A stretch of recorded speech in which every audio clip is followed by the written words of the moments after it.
ओम सदाशिवसमारंभां शंकराचार्यमध्यमाम् अस्मदाचार्यपर्यन्तां वन्दे गुरुपरम्परां निधाय हृदि विश्वेशं विधाय गुरुवन्दनं बालानां सुखबोधाय क्रियते तर्कसङ्ग्रहः. Okay, so we are at the probably the last class of summarizing. Then we will start Vedanta Paribhasha after that. So Shabda Jnanam we saw last time, right? Okay. Then what is left? Okay.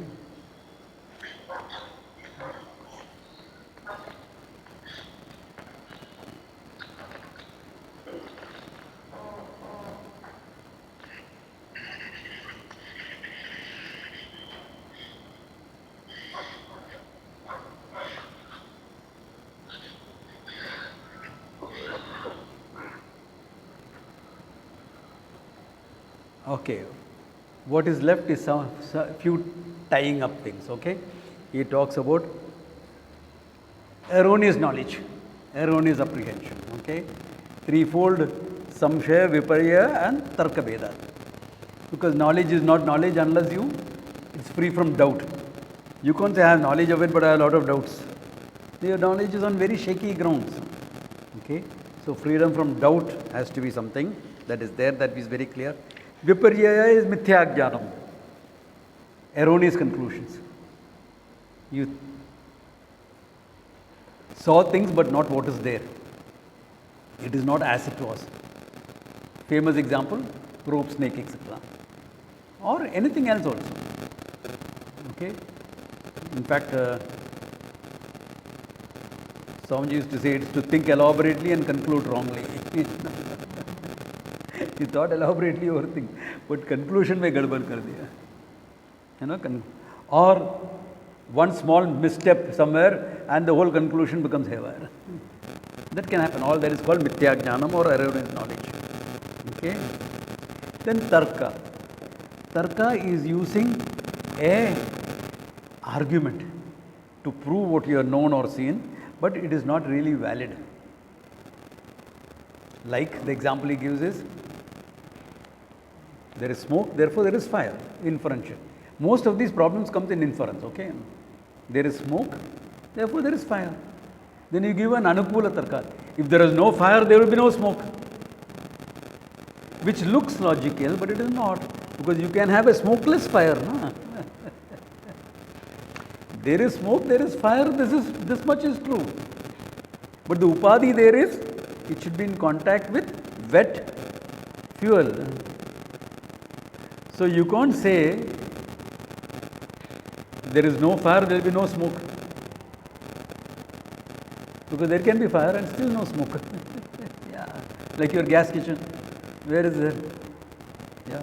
Or your induction heaters, where is the smoke there? Fire is there. Combustion is happening, fire is there, but there is no smoke. So this is called a tarka that you are giving in support of something which is erroneous by itself. Okay, this happens only when in inferential conclusions, etc. Okay, then he talked about smriti. Even though smriti is not exactly cognition, therefore he talks about two types of smritis: something which is correct and something which is not correct. The result, if your memory is based on valid knowledge, it is true. If it is not based on valid knowledge, it is not true. This is the tarka stand. But I will have to add something here. Memory is one of the most unreliable things, as you all know. One incident, two people will remember it differently. Especially between husband and wife. Same incident will be remembered differently. Memory is not a very reliable thing that way. Why? Because forgetfulness is also there. No? So certain things you can forget. Certain things can be colored by your perception, your thinking, your visual thinking, all these things. Therefore, that's why memory is used in logic, etc. You need to use that. In perception also memory is necessary. But by itself it doesn't become a pramana. By itself a memory is not a pramana. I remembered something, therefore it must be true. Like my memory is pretty good. But doesn't mean that everything I remember will be exactly. Even with a pretty good memory, sometimes I can recall conversations. This was said, this was said, this was said, this was said. I can recall that. But still, yeah, it may be good, but it is still flawed. It's still flawed. Okay, you have to keep that in mind. Then Sukha Dukkha, because they are talking about qualities. Sukha Dukkha, which you have all very, very desire. All that is very known. Then he talks about 8 qualities beginning with Buddhi. Buddhi, Ichha, Prayatna. Yeah. All of them are Dvivida, Nityam and Anityam. If the Buddhi, that is Jnanam, Ichha, desire, and Prayatna, effort, belongs to Ishvara, it is Nityam, otherwise Anityam. We don't look at a point like that. Because Ishvara's desire also can be for a temporary thing. No? Once the desire is fulfilled, it is finished. No?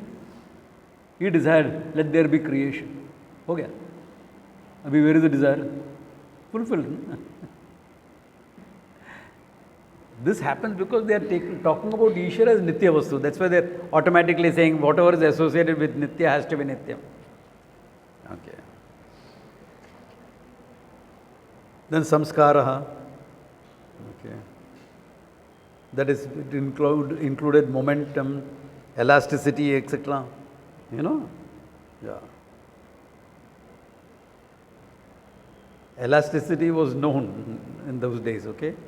The resistance to change of shape or the attempt for a thing to go back to its original shape. Okay. Then bhavana, smriti, hetu bhavana, atma matra vritti. See, for them in Tarka, smriti, jnanam, etc. are atma gunas, okay? Jnanam, that is buddhi and etc. is all atma gunas. They are properties of the atma. So for them, atma is never nirguna. Atma is always saguna. Understand that? Okay? Atma is always saguna. Atma is never nirguna. Atma is never nirgunam for a Tarkika. It's always saguna because buddhi, jnanam, etc. are all atma gunas. Vedanta, we dismiss all of that. Simple by the seer seen logic itself, we can dismiss the whole thing. Yeah. Then karma, chalnatmakam, urdhvam, 4 directions, expansion, contraction, all that we've seen. It's simple. Huh? Yeah, if Atma is Nitya, Gunas are Nitya. Yeah, if Atma is Nitya, Gunas are Nitya.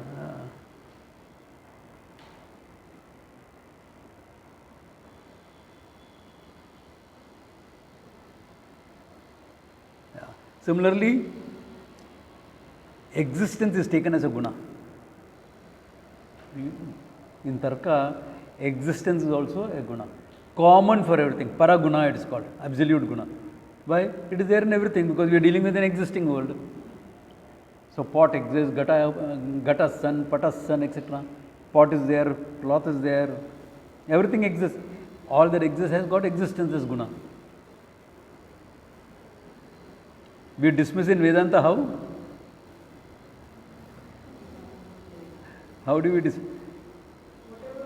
Instead of saying golden bangle, golden chain, the other way around. Instead of making gold as adjective, recognize gold as nityam. Gold as a substance. Bangle chain, etc. comes and goes. Similarly, here in Vedanta, we will say existence is nityam. Everything, forms come and go. But for them, it's the other way around. Okay? Yeah. Then Vishesha. Any quality, any particular qualities. Now, existence will be what they call as general quality for everything. And Vishesha are particular qualities of a cloth, for example. Okay. Yeah. So, Visheshas. In fact, this term Vaisheshika came because of Visheshas. Because according to Vaisheshikas, the single unit, what they call as Anu, for everything has got its own separate qualities. Okay? So what they are talking about anus, really speaking, what we will talk as a molecule in modern science. Because molecules are which has separate qualities. Yeah. Okay. Then samavaya sambandha, nitya sambandha, inherence. What we will call as inherence is samavaya sambandha. It's always there. Okay. Samavaya sambandha is inherence, what inheres in an object. Like threads and cloth. There is no separate cloth apart from the threads. So the threads are inherent in the cloth. Okay.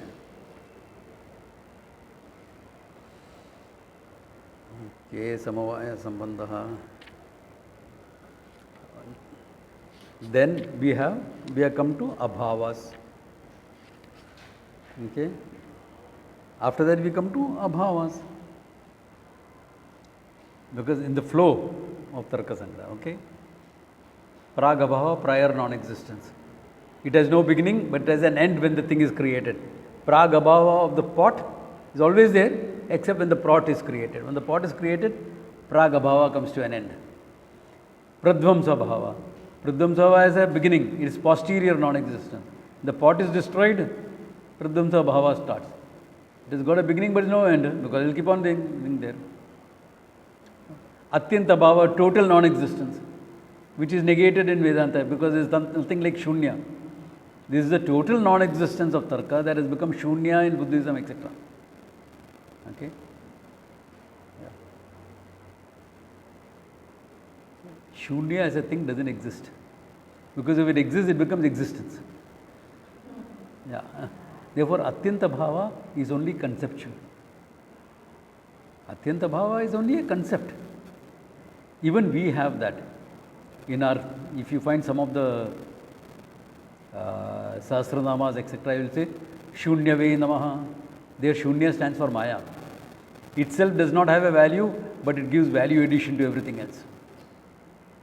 Shunya. And then that's why it will be immediately within a few words will be followed by Sunya Sakshine Namaha. The one who is witnessing this Shunya, Tasmai Namaha. Yeah, you'll find it, especially if you chant Durga Saptashati, etc. It comes in one of those, what do you call that, Argalam, Kilakam, etc. There it comes. I forget exactly where. Yeah. So Shunya Sakshine Namaha also. So Atyanta Bhava doesn't exist. Then there is a Anyonya Bhava. Anyonya Bhava is what we call as mutually exclusive. Okay. Gate pataha nasti, pate gataha nasti. In the pot there is no cloth, in the cloth there is no pot. It is mutual. What is another way of saying pot and cloth are mutually exclusive. Therefore, mutual exclusivity is what they are talking about as Anyonya Bhava. Useful concept because we need that. No? Things are independent of each other. Okay. So with that, to a great extent, Tarka is over. Now, Tarka is over, I only introduce you to the topic, okay? In all these erroneous apprehensions, Yeah. the differences lie in the way they see. Yeah. Yeah, like erroneous apprehension, yes? So, Smriti they see differently than us. Yeah? Yeah. Smriti Tarka see differently Yeah. than us. Yeah. And also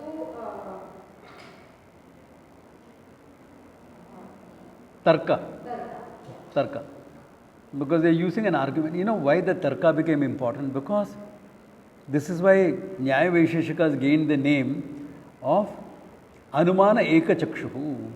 They give so much of importance to inference. They try to give a supporting logic for perception also. This is a book. Next book we are going to do. Vedanta Paribhasha. Okay. Do you really have to give any supporting argument for this? You don't have to, no?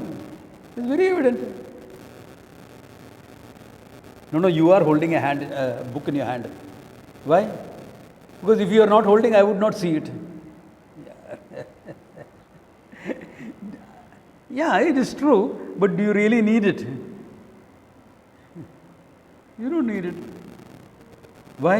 Because each pramana is independent by itself.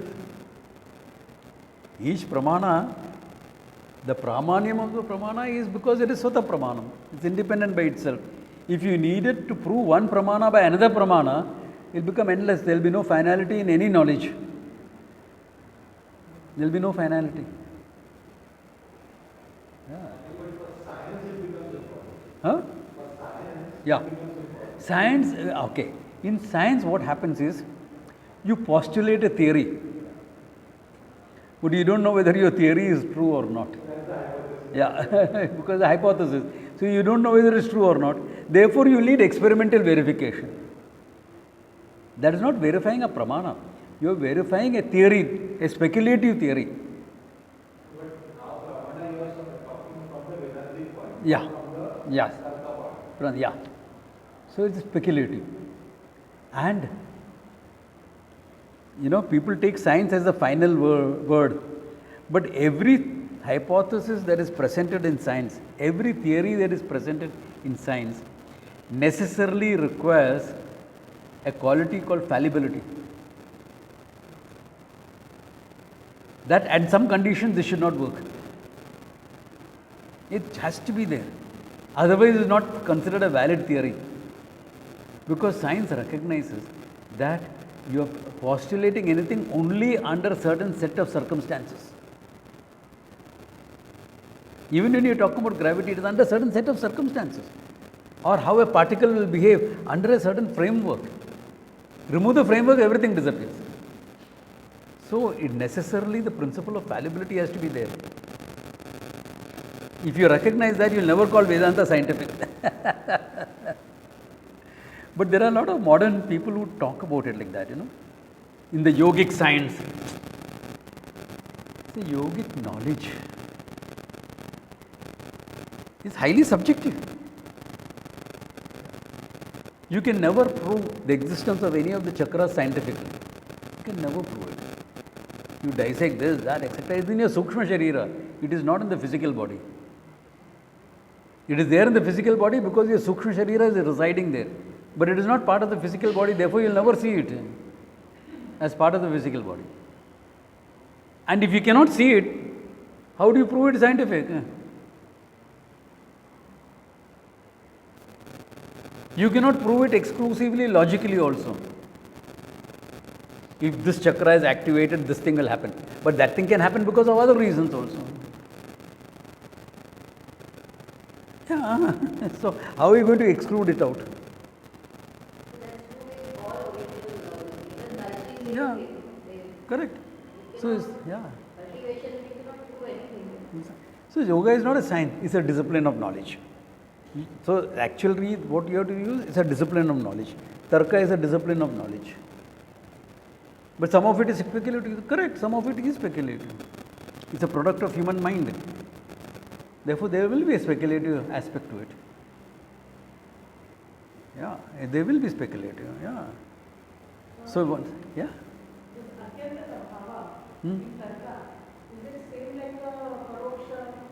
No. Paroksha Paroksha doesn't come into it. Yeah. Because example they are giving to Bhutare, Gata, Nasti means Paroksha means it's not here, it is somewhere far away. No. He is saying Atyanta Bhava here. Now what happens in Tarka is, since you cannot prove absolute non-existence, how are you going to prove absolute non-existence? So the example they will give here is here on this table, Gataha Nasti. Okay? Here Gata Nasti, Atyanta Bhava of Gata is there here. So only with that means what? They are again talking about it as combinations. Pot is there in my house, on this table it is not there. Table is there, pot is there. So there that Parokshatvam is what you are calling about it. Yeah. But it's only when respect to Abhava. See, when you are talking about Paroksha Jnana, you are saying in my house there is a pot. Therefore, there Abhava doesn't come into the picture because it's there. No? When you say here, only then. Because all Atyanta Bhavas can be only combinations. The combination of two existing things at a particular time and place will not be there. That's what they will call as abhava. So many of the things, without understanding the basic this thing, even when you are presenting shunya, abhava, etc., nothing is there. You are there to say nothing is there. Space is there, otherwise how can you say nothing is there? See, they forget when they are making these claims, okay, that they are forgetting the fact that they are taking, when you say there, here, etc., space into account. You are giving a nityatvam to space there. And you are excluding the fact that you were there very much seeing the whole thing. So all this they are excluding. Yeah. So the conclusions are based only on certain subjective experiences. That is a problem. Yeah. So there was a sannyasi, a good philosopher, called Agehananda, the Ananda of homelessness. Ageha. He was from Ramakrishna Mission initially. Okay. Then he left Ramakrishna Mission and finally he was a professor in some American university. Okay. He was still a sannyasi, all right, but he was a professor there. He didn't want to be part of the Ramakrishna Mission setup. And there is a tendency to present it as a subjective experience. So he said, then what is the difference between you experiencing moksha and a bhakta is saying, I am experiencing Kali, and a vision of Kali? How can you say one is a delusion and one is true? Because subjective experiences. Then all subjective experience, either you have to say all subjective experiences are not valid, or you have to say all of them are valid. I will put it as a third possible. They are only valid for you. Third possibility. Because that's the nature of a subjective experience. So then how can you say one is more valid than the other? Then moksha becomes as everyone's subjective experience is what they will call moksha. He is not very popular with Ramakrishna Mission, okay, yeah. Though he was from that order, yeah. Yeah. And he was a literal sadhu, okay. He spent years in the Himalayas, walking barefoot and things like that. Not even wearing footwear. Yeah. That's how you are. But he has written a book also. Forget the name of the book now. Agehananda, Swami Agehananda, The Ochre Robe. That's the book. It's a good book, worth reading. Okay. The book is called The Ochre Robe. It may be available on Amazon or whatever. I don't know. I read it some 30, 40 years ago. Still will be available because after that it went out of print. But 30, 40 years ago it would have come back into print. The Ochre Robe by Swami Agehananda. Interesting book. I think he had a samadhi recently.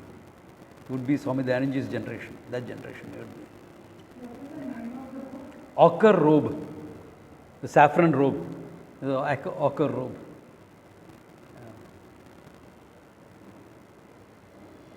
Don't type in saffron robe, you won't get it. If you type in saffron robe, probably what will come up will be saffron stays. That's a group of holiday resorts, Yeah. Anyway, that apart. So, that Atyanta Bhava is purely conceptual. It cannot be anything other than that. Yeah. And in his concluding argument, he makes a very interesting point. That Tarka is meant for Mananam. He makes a very interesting point there, which I will accept. Why? Because you can use Tarka to challenge a lot of your Vedanta understanding. And if you see, what is Mananam? One has to understand that. Mananam is challenging your understanding. Now you can challenge your understanding by a stray question. Or you can challenge your understanding consistently by taking the standpoint on another school of thought. It can be Sankhya, it can be Buddhism, it can be Tarka. Tarka is very helpful there. Why? Because you are putting it as logical challenges. Challenging means it has to be logical. It cannot be I feel like that. You feel like that, I feel like that. I mean, a feeling is not the basis for a challenge. A challenge has to be logically presented. Then you need a discipline, a framework. So to logically challenge something, Tarka is useful. Yeah. So in that way, yes, Tarka has a role to play in the understanding of Vedanta. Otherwise, I wouldn't have bothered about taking this text. And I had taken it at a very simple level, okay? If I was going to do the same thing with Indumati Bhashya or something, it will be entirely different picture. But for that, you need a little bit of Sanskrit also. Because I told you how the definitions will come about. In the Bhashya, the definitions will come out. Vyavahara, transaction, simple. Now you have to define it properly. So in the Bhashya, will define it. Tajjanyatve sati, dravya anyatve sati, tajjanya janakaha vyavahara. Not complicated. Dravya anyatve sati, other than dravya. Because vyavahara, transaction, no? Other than the dravya, object, born from the object. It is a cause of what is born from the object. How does that work? I'll give you an example. Dravya is clay. Vyavahara is other than the clay. But you need the potter's wheel. Therefore, it is born from the potter's wheel. Vyavahara, transaction. Then what is it? Tajjanya janakaha. It is a cause for that which is born from clay, the pot. Dravya anyatve sati, tajjanyatve sati, tajjanya janakaha vyavahara. Precision of word, use of words. Or you can call it hair splitting, one of the two things. So that's how the Bhashya on these will go, okay? Yeah. Don't worry, as and when necessary, I'll introduce those terms. Okay, because now that you have the base for it, I can introduce whatever necessary, wherever necessary. Okay. So, in fact, there is a school of thinking. How do you live as a Nayayika? Lifestyle can be what? You're a logical person. Everyone is expected to be logical in life. Correct? How can you live illogically? You have to live logically only. No? You're a human being. Therefore, there is no separate lifestyle, there is no separate picture of moksha, etc. Sankhya. How will you live like a Sankhyan? You can't live like a Sankhyan. That's why yoga came into the picture, the practice of it. Okay? So there can be yogic lifestyle, where you live on sprouts and this and that, all that type of stuff, Yeah, yogic lifestyle is not easy. You can't be a sadhu and live a yogic lifestyle. Sprouts किधर से मिलेगा? भिक्षा जा रहा है. Where will you get all these type of food that you want? You won't get. You have to take what you get. In fact, I'm not joking. There was someone who was Puja Swamiji's batchmate, Swami Dayanandaji's batchmate. Okay? That age group. Not batchmate, age group. So he became a sadhu and wanted to live a very yogic lifestyle. But that's very difficult. Kshetra mein dal roti milega. No, I'm not supposed to take too much of protein. I'm not supposed to take too much of carbs. With dal roti milta aur kuch nahi milta kshetra mein. Because you're not bothered about the body. Your survival. You're bothered about what's happening here. So then they started BHEL, that industry, Bharat Heavy Electricals. This man actually went and took a job there. Why? So he'll get the money to get the food choices, etc., and he can live a yogic lifestyle.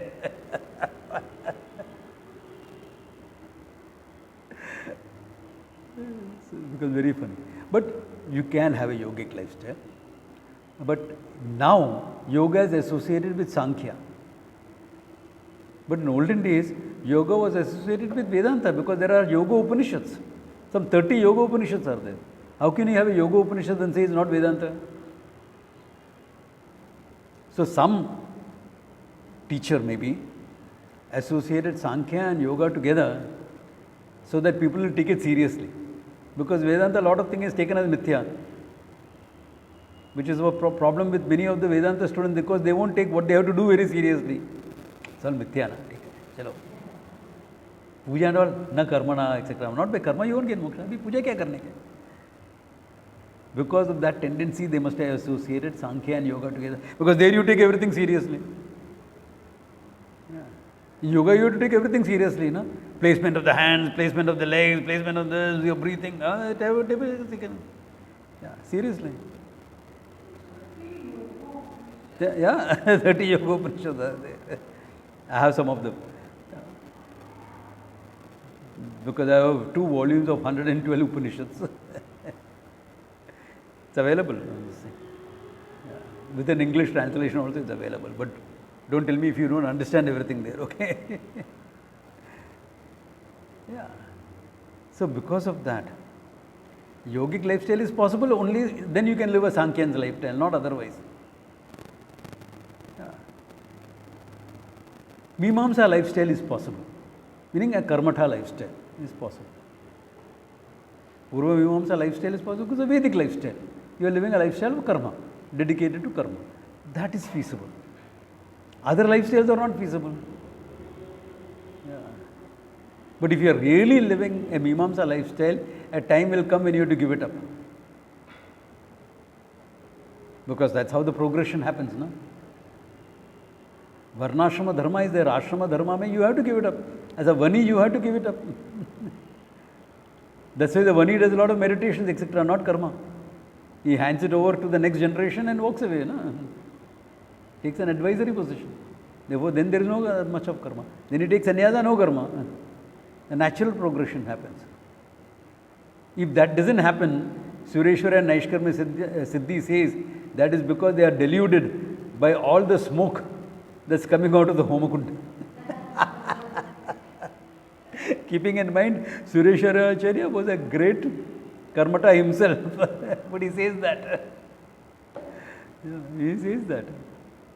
The deluded, the vision is there, clouded by the smoke that is coming from the Homakunda.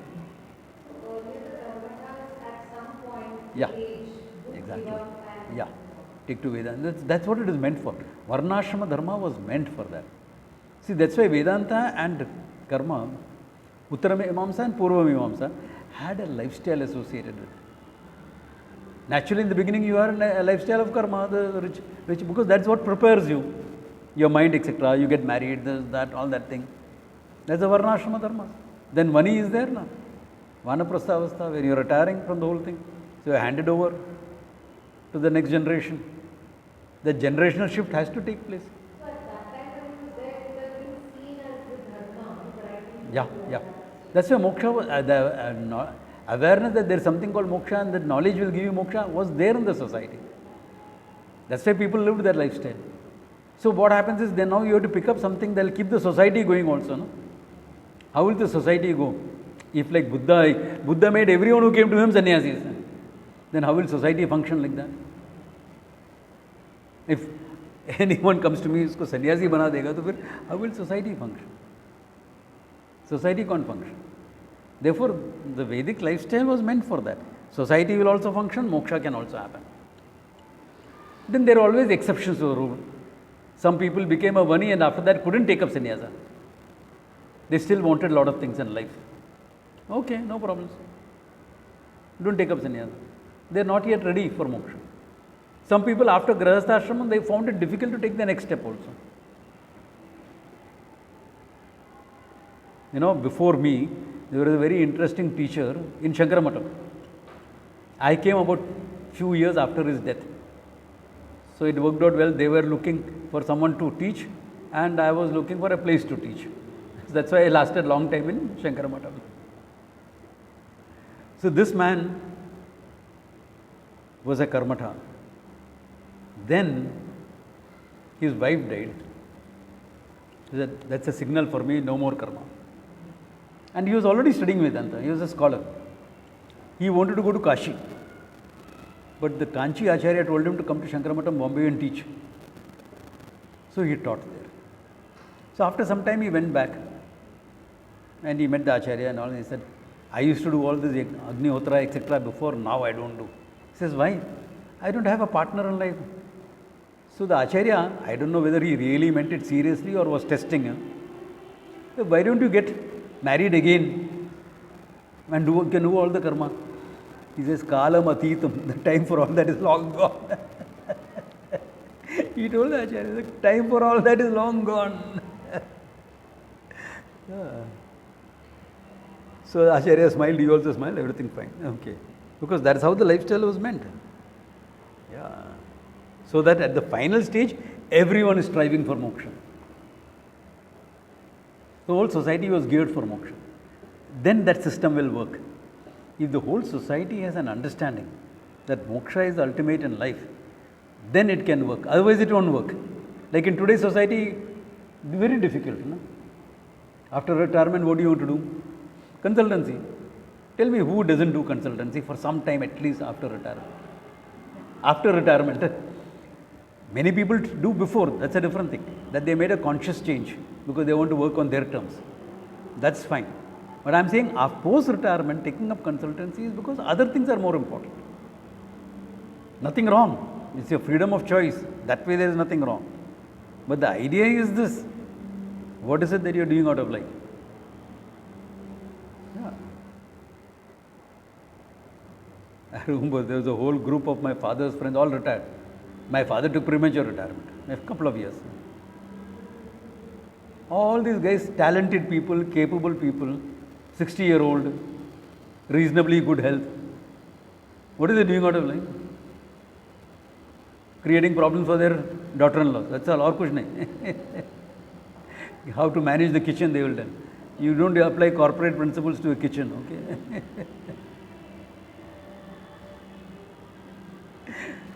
So I caught hold of them, some of them, and said, that time the ALMs were just, area local management, we're just starting with, I said, please do this. We need people to maintain their own. You should see all of them, how dynamic they became. And the daughter-in-laws came and thanked me.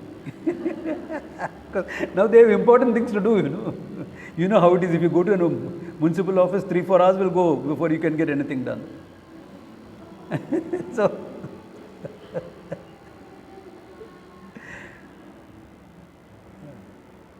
moksha, etc., they will not come.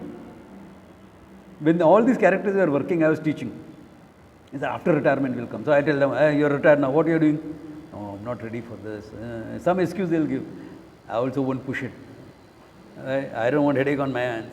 If I push it and start a class for them, it will become headache for me. So the whole thing will work if moksha is the goal, not otherwise. Yeah. Similarly, the Varna Dharma that was there. Varna Dharma was a management. Guna Karma Vibhaga.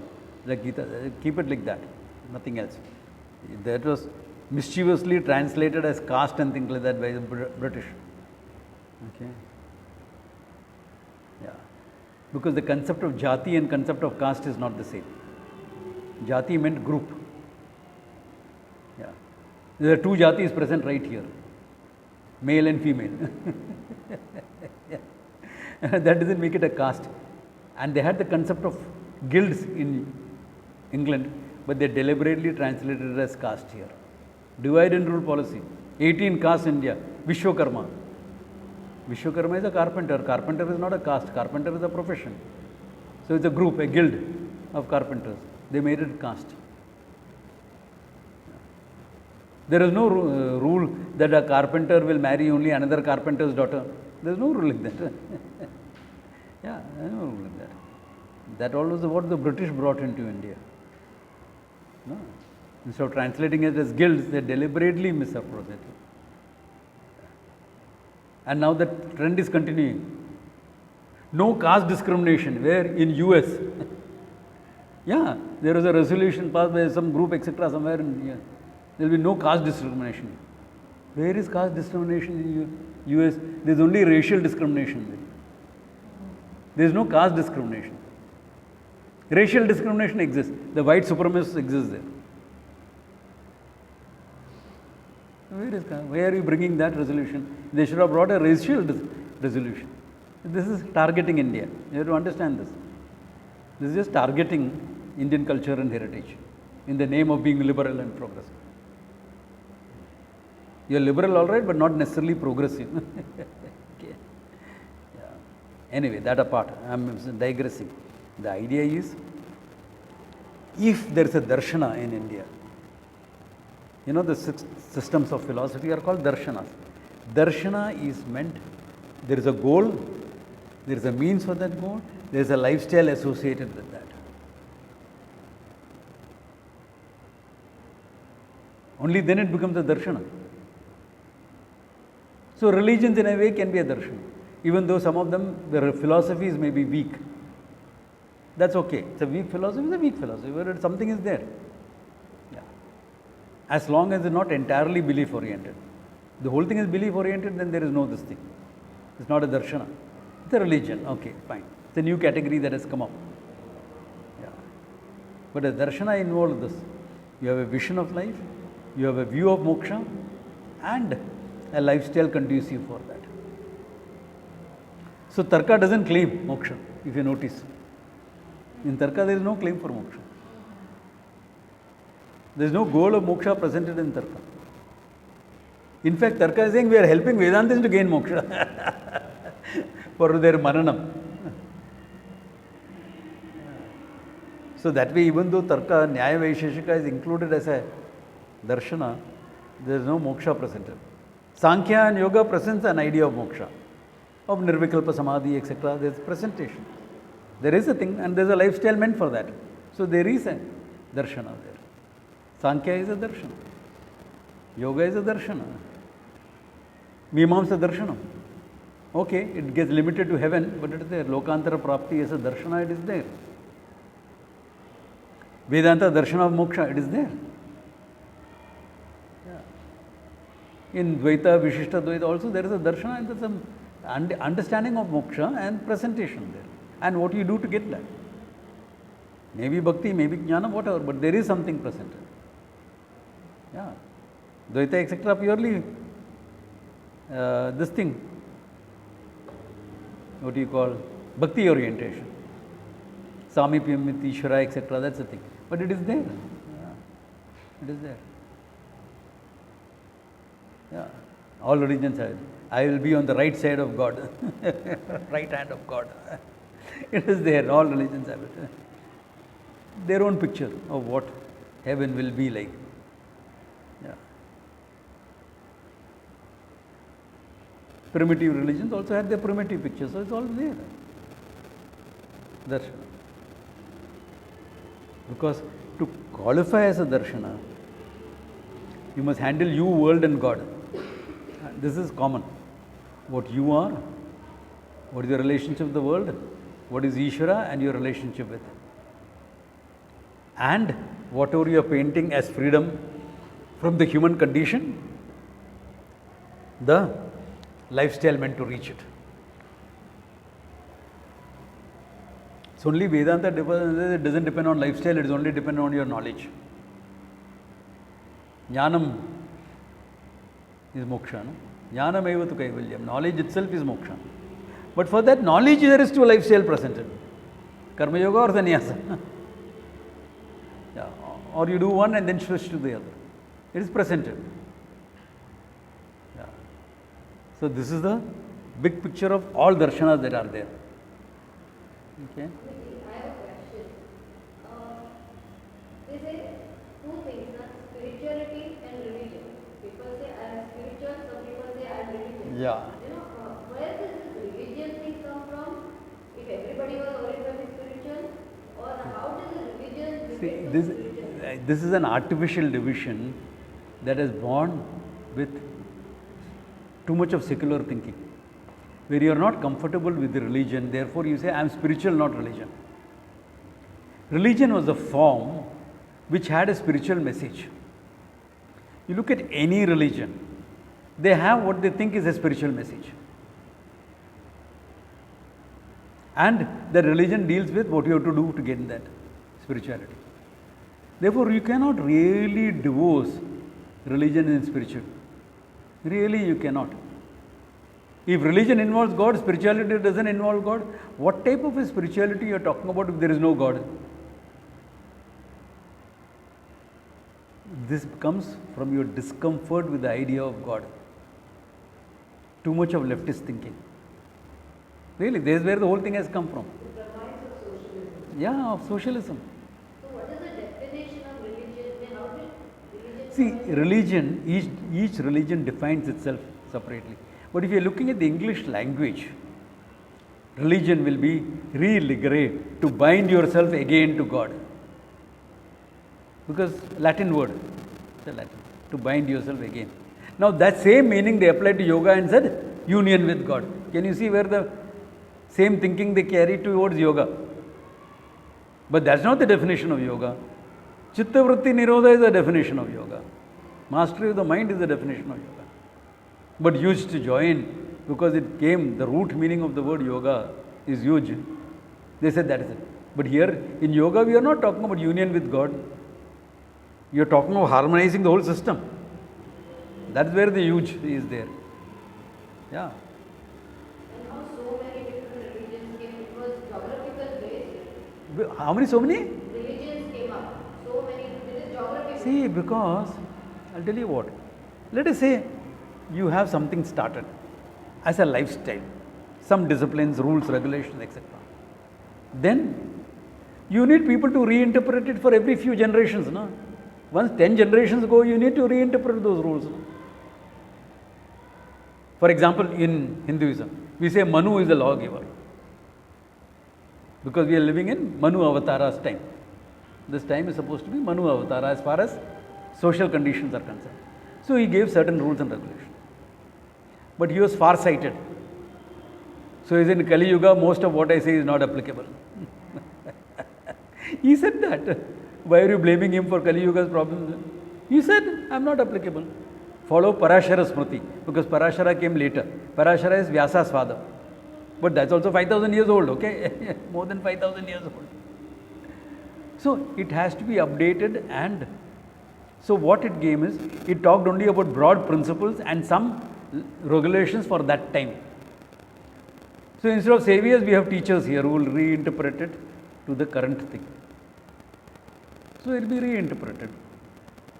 Basic principle is same, but it will be reinterpreted depending upon the times. There, in religions, because it became very rigid, so you needed saviors to come in and do that. Prophets, saviors, and things like that. Saints. Yeah. But how do you decide who is a saint, who is not a saint? Now then you will have to have religion, will have to set standards for it. Some miracle has to happen. But in Hinduism, the miracle is not, we don't consider miracle as a sign of God. We say the natural order itself is Ishvara. Can you see the whole thinking is reverse, opposite actually. Yeah. God is not proved by a miracle in Hinduism. Other religions, yes. But not in Hinduism. The order of evolution itself proves Ishvara. The order that is there in the world itself is a proof of Ishvara. It's a linga for Ishvara. We don't need suspensions of Ishvara's laws to prove Ishvara. The laws are Ishvara's laws. So what's the problem? But there they make a difference between nature and God. And therefore God should be able to suspend nature. Only then it becomes God. So a saint will be similar. So if you prayed to a particular saint and that whatever you wanted was answered, that person will be considered saintly in many other religions. A healing took place. I got cancer, I prayed healing. But spontaneous remissions in cancer is known. Your mindset change is possible. Now how do you want to interpret it? So this is where the issues come with beliefs.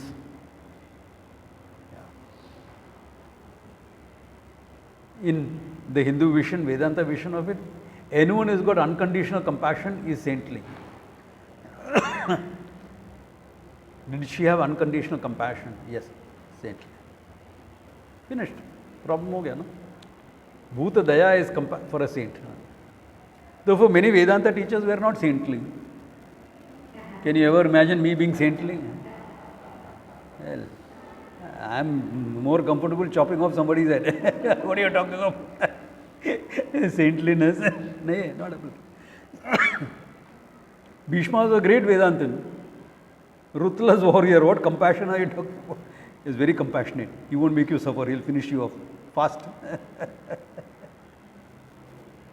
Yeah, that way compassionate. So, the idea of saint and this is very different. Yeah.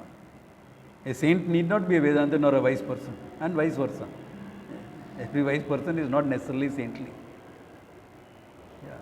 Saintly is that compassion, etc., that you have for people, unconditional love, what you're willing to do for them.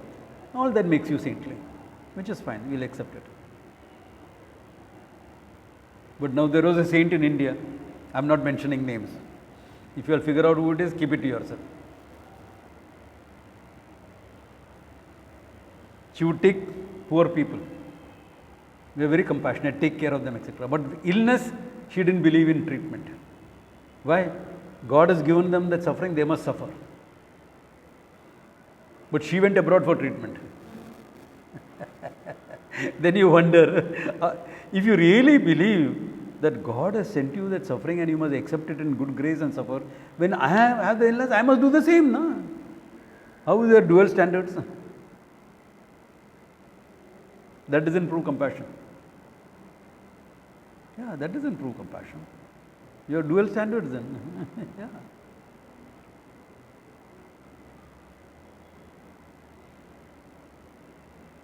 Do I have the right to send a full-time student on Bhiksha when I myself am not willing to do it?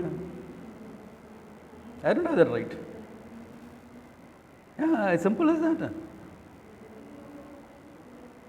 Yeah. No double standards. Yeah. So, all these things come into the big picture of when you're saying darshana, this, yoga, Vedanta, everything comes. Any other questions you have? Swamiji, so the arguments for Vedanta will be from the other darshanas? Yeah. Now the arguments of Vedanta. Vedanta does not hesitate to borrow arguments from anyone. What is the pramana? Satyam Jnanam Anantam Brahman. That's the pramana. Vedanta is the pramana. To understand that, you can use any argument. So arguments will be there from Tarka, arguments will be there from Nyaya. From Buddhism also we will borrow, like Karika, Mandukya Karika has borrowed arguments from Buddhism. Why? Not a problem. You can borrow arguments from science like how I do. Why? It's all make it understanding clearer. Na? What are you understanding the pramana? What is the pramana saying? Satyam Jnanam Anantam. So you can use any arguments, not a problem. Question is because the arguments will be what the people are used to in that society at that time. That's it. Arguments against Vedanta will also be from the Arguments against Vedanta. will be from any standpoint that you take. If you are arguing against Vedanta, you have to take a standpoint other than Vedanta. So that can be Tarka, Yoga, Sankhya, science, that. Can be from anywhere. Your own experiences. Yeah. Your emotional state, it can come from there also. Yeah. So then, when you refute an argument from any other standpoint, right? I mean, there are two ways of looking at it. One is to present the Vedanta standpoint Yeah. and refute it. And the other is to dismiss the basis of the. Yeah. Both are necessary. So when you dismiss the basis of the other Yeah. darshana, then at what level does does it conclude? Because it is fundamentally a difference of opinion. Yeah. between what- Yeah. Like supposing I am dismissing science for Vedanta, for example. I am not dismissing the validity of science at the functional level. I am dismissing science from the very argument of science I will use to dismiss it from the standpoint of the reality, not from the functional. Like science tells us how a lot of things function, which is perfectly valid and acceptable. But when it comes to the question of reality, there's where I will dismiss it. For example, science will say that consciousness is a product of matter. So I will dismiss that by saying who was the observer of the Big Bang, etc. So that type of dismissal. But if science is saying there is gravity, I am not going to argue against that. I will say, yeah, I accept it, fine. I don't even have to say all this was there in our Veda before. Even though Tarka text talks about gravity, I don't have to make an argument like that. It's okay. If science has discovered something that was unknown to our culture, that's perfectly fine. So in this matrix of various darshanas kind Yeah. of various levels overlapping and Yeah. diverging, there is a fundamental thing of partial acceptance Yeah. of everything, right? See, that's why, like for example, yoga. Because we are taking a stand on Vedanta, we know where to put it in. How much it is valid. Chitta vritti nirodha. Yes, definitely valid. For a student, the whole yoga darshana is valid to master the mind. We will accept it. For health, yes, accept it. Can you see? It's a valid thing. Science, of course, for functioning. Making your life comfortable, definitely acceptable. Even like many Vedanta teachers or traditional will prefer on Ayurveda. But Vedanta will say, in an emergency, follow Western medicine. If you got into an accident, broken a bone, you better say put in a cast first. After that, whatever supportive treatment you want to go to Ayurveda. But so Western medicine has things to offer. Emergency situations, Western medicine works best. So take it. Don't hesitate, So a lot of stuff like this will come up. So the big picture is clear, everything falls into place. No issues. Yeah, no issues. So you can be comfortable with everything, including other religions. Why? Okay, that's an Ishta Devata, they are following like that, and that is a discipline for worshipping that Ishta Devata. No issues. Issue will come only if you come and stand on my head. Then there is an issue about it. I don't want you to do that because I am not standing on your head. Why are you standing on my head? So here's what I don't understand. Like everybody comes from whichever darshana. Yeah. Where is this inherent, almost impelling or wanting to have everybody agree with everything? Not necessary. No, but there is some pressure that they feel, right? Where does it come from? The pressure people feel is because from two things. One, an organization standpoint. That's a different thing. Without that, what will happen is, hey, I have discovered something so beautiful here. I want to share it with people who are close to me. And that's a big challenge in Vedanta because they are not interested in this. That's the most difficult thing for a sincere student of Vedanta. One of the most difficult things is to find that you are trying to share it with someone you care about and the character is just not interested. Like one of my friends who's a teacher of Vedanta, she tried to share it with her sisters. And the younger sister told, I'm not interested in moksha now. I want to come back for 2-3 lives of more enjoyment. Only then I can. But the pressure comes from is something like this. Those who have discovered a joyful marriage will want everyone to get married. No? Because my marriage is joyful, Baba. Come on. Get married. Because they discovered the joy in that. That is their way. Therefore, they will think that is good for everyone. One who has discovered the joy of sannyasa may say the other way around. Go, sadhu ban jao. It just comes from there. The pressure comes from that. When you have to, if you think subconsciously that my way is the best way possible. I seen many teachers also falling for the same thing. Yeah, that means the Vivekas anyway gone out. Exactly. And this generally happens because the big picture is not there. Yeah, pressure is from internal, my internal pressure. Yeah. But in Vedanta, do people believe my way is the best way? Huh? Vedanta, do people believe my way is the best way? No, we don't say. This is for moksha. If you want moksha, come here. If you don't want moksha, go elsewhere. No problem. See, that's why we don't bother about your religion. We don't bother about your lifestyle. We only say some attitude change in your lifestyle. Whether you are a doctor or a businessman or we don't bother. Some attitude change. Ishwararpanam prasada buddhi. That's it. Do whatever you want to do. But it will be sensible for you to live according to your priorities. That's something of sense, common sense. There's nothing to do with Vedanta actually. It's a common sense thing. When you want moksha, then you have to discover you are limitless. Because nothing short of limitlessness is going to satisfy you. No, I think I'll be satisfied with this. Please go and try. We don't stop you from that. No? Please go and try that. If you're happy with it, be happy. And what about moksha? Yaar, Swamiji, that person, next lifetime is there, not a problem. Acceptance is there, not a problem. What is the problem? They all come at the right time. But we care enough to do reaching out programs. We'll do things, public talks, Vedic Wisdom Festival, all this reaching out program, so that people know that something like this is available. Two things. One, moksha is available. One, the richness of our culture is available. So that you can be there. That's it. There's no impelling. Nothing. In fact, when people come and say we want to be full-time, we caution them. You say, no, are you ready? Now we want this, that. Always do that. Why? Because hasty sannyasa is always a problem. So, it's always cautioned. Yeah. So, that's the big picture of things. Yeah. Why, even when my own students want to go and study with Swamiji, will you put in a word? I said, first you go and talk. Establish that one-on-one.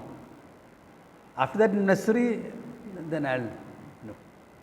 It's not that Puja Swamiji doesn't used to check up with me. That's a different thing, because he knew that I knew them well.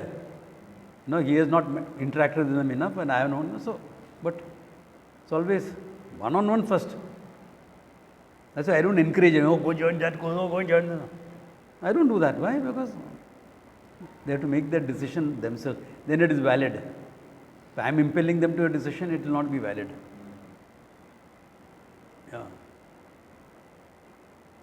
Because then, if they are looking up to me or they think I am a great guy, even that much if they think, then I will be impelling them, no?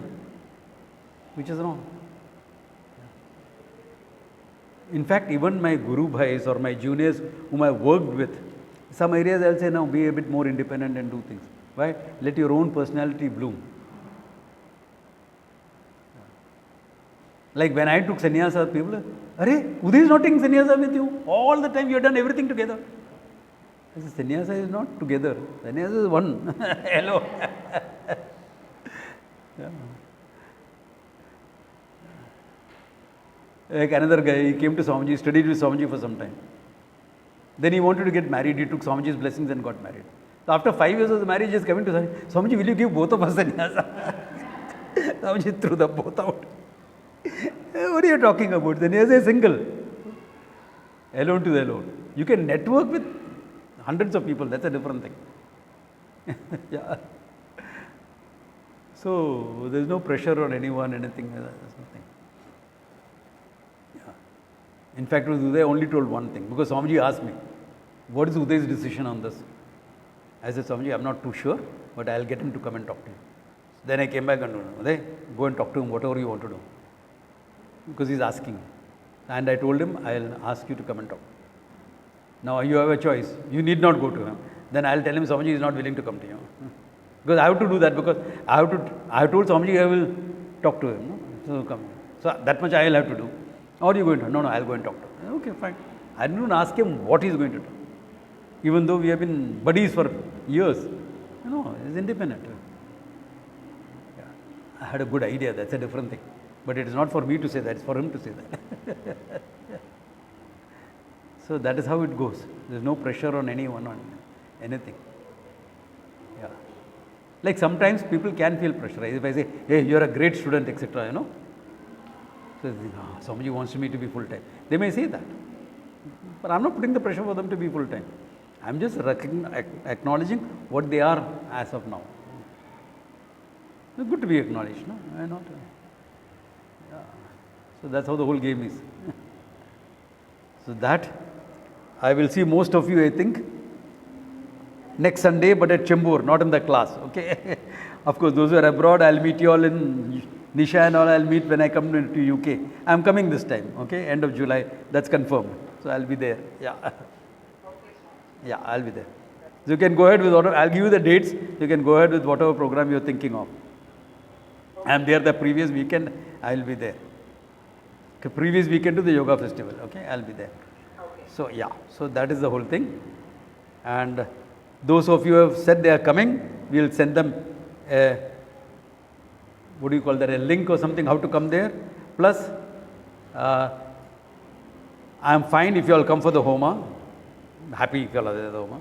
I am happy if you are going to come later for the talk or only for lunch also. But those of you who are having some ill health, etc., participate in the Homa because Dhanvantari Homa meant for health, etc. Okay? Yeah. So, good place to stop.